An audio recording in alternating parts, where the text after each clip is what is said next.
Nagbabala si Israeli Prime Minister Benjamin Netanyahu na mas paiigtingin pa ng Israel ang mga pag-atake laban sa Hezbollah sa gitna ng patuloy na sagupaan sa Lebanon. Kasunod ito ng sunod-sunod na airstrikes ng Israel Defense Forces o IDF sa Bekaa Valley at iba pang bahagi ng Lebanon kung saan mahigit 100 Hezbollah targets ang tinamaan ayon sa militar ng Israel. Naglabas din ang Israel ng evacuation order sa mga residente ng Nabatie dahil sa posibleng mas malalaking pag-atake sa mga susunod na oras.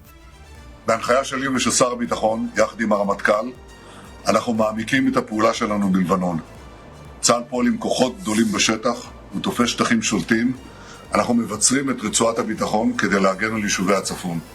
Ayon kay Netanyahu, paiigtingin pa ng Israel ang operasyon nito sa lupa habang pinalalakas din ang security zone malapit sa hilagang bahagi ng bansa.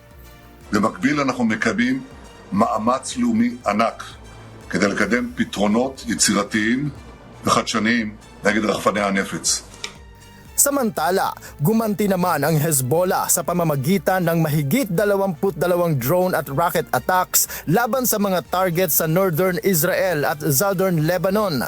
Nananatiling mataas ang tensyon sa kabila ng umiiral na ceasefire sa pagitan ng Israel at Lebanon na nagsimula noong Abril at kamakailan lamang ay pinalawig pa ng 45 araw. Una nang nagpahayag si Lebanese President Joseph Aoun na hindi maaaring isantabi ang kahilingan ng kanilang bansa para sa kumpletong pag-alis ng mga puwersa ng Israel sa timog ng Lebanon.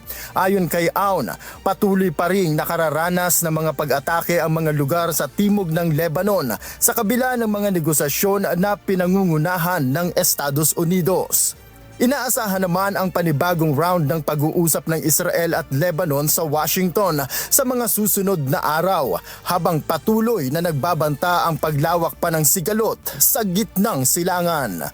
Noel Polyarco, humahataw sa balita ngayon.